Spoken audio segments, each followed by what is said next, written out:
হয় নমস্কাৰ বন্ধু বান্ধৱীসকল, আজি আমি কথা পাতিম এডিআৰই অৰ্থাৎ কি আসাম ডিৰেক্ট ৰিক্ৰুইটমেণ্ট 2.0 যাৰ এক্সামটো অনুষ্ঠিত কৰাইছিল সেৱাই 2024 বৰ্ষৰ ছেপ্টেম্বৰ আৰু অক্টোবৰ মাহ, এই দুটা মাহত কিন্তু এক্সামখিনি কণ্ডাক্ট কৰাই কমপ্লিট কৰিছে আৰু আজি প্ৰায় এক্সাম সমাপ্ত হৈ যোৱা 4ৰ পৰা 5 মাহ হৈ গ'ল। বৰ্তমান আমাৰ অসমৰ যিমানসকল নিবনুৱা যুৱক যুৱতীসকলে আসাম ডিৰেক্ট ৰিক্ৰুইটমেণ্টৰ সেয়া হায়াৰ ছেকেণ্ডেৰী পাছ যিটো এক্সট্ৰা ভ্যাকেন্সি আছিল, গ্ৰেজুৱেশ্যন হওক বা আপোনালোকৰ গ্ৰেড 4 হওক যাৰ শিক্ষাগত অৰ্হতা আছিল মেট্ৰিক পাছ, আৰু এটা গ্ৰেড 4ৰ এক্সট্ৰা ভ্যাকেন্সি দিছিল যাৰ শিক্ষাগত অৰ্হতা আছিল ক্লাছ 8 পাছ আৰু ড্ৰাইভাৰ। এই টোটেল 5টা বিভাগৰ যিকোনো এটা বিভাগত চাকৰি পোৱাৰ আশাত যদি আপোনালোকে এক্সামত অৱতীৰ্ণ হৈছিল, সেনেকুৱা আমাৰ অসমীয়া যিমানসকল ছাত্ৰ ছাত্ৰী আছে প্ৰত্যেক মাত্ৰ এটাই প্ৰশ্ন, সেইটো হ'ল দাদা এই আসাম ডিৰেক্ট ৰিক্ৰুইটমেণ্ট 2.0 ৰিজাল্ট কেতিয়া দিব আৰু ইয়াৰ জয়নিং কেতিয়া হ'ব। আপোনালোকে নিশ্চয়কৈ জানে যে এই যি আসাম ডিৰেক্ট ৰিক্ৰুইটমেণ্টৰ যিটো পৰীক্ষা আপোনালোকে ইতিমধ্যে দি আহিলে, ইয়াৰ কাৰণে আজিৰ পৰা কিছুদিন পূৰ্বে অসমৰ সন্মানীয় মুখ্যমন্ত্ৰী ডক্টৰ হিমন্ত বিশ্ব শৰ্মা ছাৰে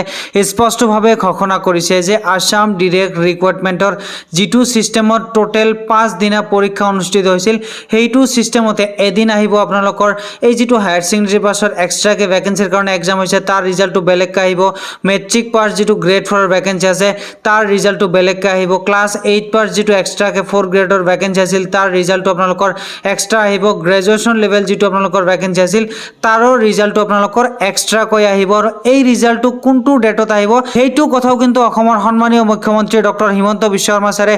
স্পষ্টভাৱে ঘোষণা কৰিছে যে এই আসাম ডিৰেক্ট ৰিক্ৰুইটমেণ্ট 2.0 যিটো ভ্যাকেন্সি আছে ইয়াৰ ৰিজাল্টটো আপোনালোকৰ ফেব্ৰুৱাৰীৰ লাষ্ট উইক অৰ্থাৎ কি ফেব্ৰুৱাৰীৰ 25 তাৰিখৰ পৰা মাৰ্চৰ 10 তাৰিখৰ ভিতৰত আহিব বুলি CM ছাৰে নিজে কিন্তু ঘোষণা কৰিছে। এতিয়া কথাটো হ'ল কি যে আপোনালোকে স্পষ্টভাৱে আপোনালোকৰ যিটো প্ৰথম প্ৰশ্ন আছে যে এই এডিআৰই ৰিজাল্ট কোনদিনা দিয়া হ'ব, এই ৰিজাল্টটো আপোনালোকক দিয়া হ'ব ফেব্ৰুৱাৰীৰ 25 তাৰিখ। এইটো স্পষ্টভাৱে মনত ৰাখিব, ফেব্ৰুৱাৰীৰ 25 তাৰিখৰ পৰা মাৰ্চৰ 10 তাৰিখ স্কিল টেষ্ট হ'ব। এই স্কিল টেষ্টটো আপোনালোকৰ ধৰক মাৰ্চৰ 10 তাৰিখ পৰ্যন্ত ৰিজাল্ট আহি থাকিল, মাৰ্চৰ পিছত আপোনালোকৰ আটাইতকৈ সোনকালে অৰ্থাৎ কি ৰিজাল্ট দিয়াৰ কেৱল মাত্ৰ 10 দিনৰ পৰা 20 দিনৰ ভিতৰত আপোনালোকৰ ডিপাৰ্টমেণ্ট অনুযায়ী স্কিল টেষ্ট হোৱা ষ্টাৰ্ট হৈ যাব। এইটো আপোনালোকে 100% কনফাৰ্ম হৈ যাব পাৰে, অৰ্থাৎ কি আপোনালোকৰ ডিষ্ট্ৰিক্টে স্কিল টেষ্টৰ কাৰণে ল'ৰা ছোৱালীক মতা হ'ব আৰু সেই ছিষ্টেমত আপোনালোকৰ ডিপাৰ্টমেণ্ট অনুযায়ী বা আপোনালোকৰ যিটো হায়াৰ ছেকেণ্ডেৰী পাছ যিটো আছে তাৰ কাৰণে স্কিল টেষ্টটো এক্সট্ৰা হ'ব, গ্ৰেজুৱেশ্যন লেভেলৰ যিখিনি ভ্যাকেন্সি আছে তাৰ কাৰণে আপোনালোকৰ যিটো স্কিল টেষ্ট হ'ব সেই স্কিল টেষ্টটো টোটেলি বেলেগভাৱে হ'ব। আৰু যিখিনি ড্ৰাইভাৰৰ কাৰণে ভ্যাকেন্সি আছিল, ড্ৰাইভাৰৰ কাৰণে তেওঁলোকৰ আকৌ ড্ৰাইভিং টেষ্টৰ কাৰণে এক্সট্ৰা স্কিল টেষ্ট পতা হ'ব, তেওঁলোকক এক্সট্ৰাকৈ মতা হ'ব। এইখিনি বস্তু আপোনালোকে বুজি ল'লে তাৰপিছত আপোনালোকৰ থাৰ্ড যিটো ছিষ্টেম আহিব, থাৰ্ড ছিষ্টেমটো আহিব আপোনালোকৰ ডকুমেণ্ট ভেৰিফিকেশ্যন আপোনালোকৰ হৈ যাব এই স্কিল টেষ্ট হোৱাৰ পিছত, অৰ্থাৎ কি সেইটো কমপ্লিট হৈ যোৱাৰ পিছত আপোনালোকৰ যদি লাষ্ট এটা ফাইনেল কাট অফ দিব, সেই কাট অফত যদি আপোনালোকৰ নাম আহে তাৰপিছত আপোনালোকৰ ডকুমেণ্ট ভেৰিফিকেশ্যন হ'ব আৰু ডকুমেণ্ট ভেৰিফিকেশ্যনত যদি আপোনালোকে কোৱালিফাই হ'ব পাৰে তাৰপিছত আপোনালোকে এপইণ্টমেণ্ট পোৱাটো 100% কনফাৰ্ম হৈ যাব। ইয়াৰ লগতে যিটো আপোনালোকৰ এই এডিআৰই 2.0 যিটো আছে, এই এডিআৰই 2.0 আৰু এটা ভ্যাকেন্সি আছিল গ্ৰেড 4ৰ যাৰ শিক্ষাগত অৰ্হতা আছিল 8 পাছ আৰু এটা আছিল HSLC পাছ, এওঁলোকৰ 135 কৰিহে এক্সাম পতা হৈছিল আৰু এই 135 নম্বৰৰ ভিতৰত যদি আপোনালোকৰ ভাল মাৰ্ক হয়, ৰিজাল্টত নাম আহে, তাৰপিছত আপোনালোকৰ আৰু 15 নম্বৰৰ ভাইভা টেষ্ট হ'ব বুলি ইতিমধ্যে কিন্তু ঘোষণা কৰিয়ে দিছে। টোটেল 150 মাৰ্কৰ পৰা ফাইনেল কাট অফটো হ'ব আৰু এই যে 15 নম্বৰৰ যিটো ভাইভা টেষ্ট হ'ব,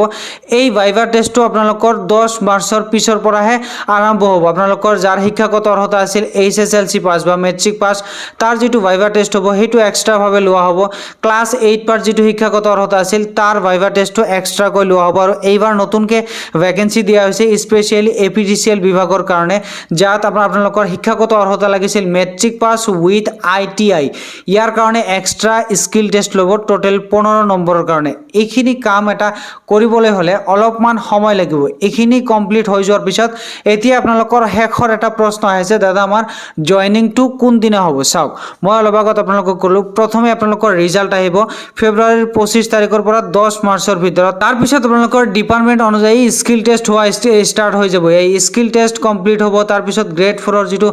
15 নম্বৰৰ ভাইভা টেষ্ট হ'ব, এই দুটা বস্তু একেলগে হ'ব। এইখিনি কমপ্লিট হৈ যোৱাৰ পিছত আপোনালোকৰ এটা ফাইনেল কাট অফ আহিব, আৰু ফাইনেল কাট অফত নাম অহাৰ পিছত আপোনালোকৰ ডকুমেণ্ট ভেৰিফিকেশ্যন হ'ব। এই ডকুমেণ্ট ভেৰিফিকেশ্যন হোৱাৰ পিছত যিমানসকল আমাৰ অসমীয়া ল'ৰা ছোৱালীসকলে কোৱালিফাই কৰিব পাৰিব, যিসকলৰ কাগজ পাতি একদম অ'কে থাকিব, তেওঁলোকক ফাইনেলি অহা 10 মে তাৰিখত আপোনালোকক নিযুক্তি পত্ৰ দিয়া হ'ব। সেই নিযুক্তি পত্ৰত স্পষ্টভাৱে উল্লেখ থাকিব যে আপুনি কোনটো ডিপাৰ্টমেণ্টত চাকৰি পাবলৈ সক্ষম হ'লে আৰু আপোনালোকৰ লোকেশ্যনটো কোনটো লোকেশ্যনত আপোনাক এপইণ্টমেণ্ট দিয়া হ'ব। অল ডিটেইলছ আপোনালোকে এই নিজৰ নিযুক্তি পত্ৰ যিটো থাকিব সেইটো আপোনালোকে অনলাইনত ডাউনলোড কৰি ল'ব পাৰিব, আৰু ডাউনলোড কৰি তাতে অল ডিটেইলছ আপোনালোকে চাব পাৰিব।